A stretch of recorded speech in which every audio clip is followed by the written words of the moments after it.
Hey guys, and welcome back to another video. Today's video is a little bit different, as we're doing a review. But first I'll explain where we are. Today I'm here in Northiam outside of London. It is one of the stops on the Kent and East Sussex Railway. The line here runs between Tenterden and Northiam, offering steam and diesel heritage routes. They also offer some dinner services on their Pullman carriages. This includes Sunday lunch, which was the train that you see on the screen, afternoon tea and so on.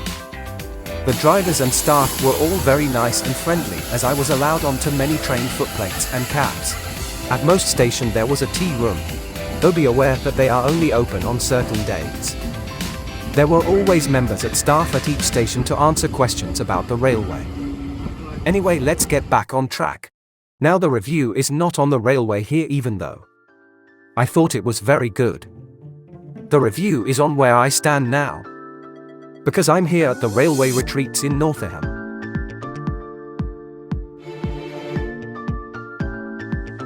There are 6 railway-themed accommodation to stay in, ranging from brake vans, ammunition wagons, to full passenger carriages. We stayed in the carriage called the Emerald Express. Emerald Express sleeps up to 5 guests with 2 separate bedrooms, one with a double bed, one with a double bed and single bunker bath, family shower room, open plan lounge and dining area, a fully functional kitchen and a large balcony with outdoor seating area. Emerald Express gives you a wonderful elevated view over the steam railway and the Rother Valley beyond.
can see there are many different railway-themed Easter eggs around the accommodation. Also, having the Kent and East Sussex Railway just outside your window really helps create that special feel of being back in the golden age of steam. Overall, this was one of the best railway accommodations I've ever stayed at. And I would highly recommend staying here if you're a person who is interested about the railway.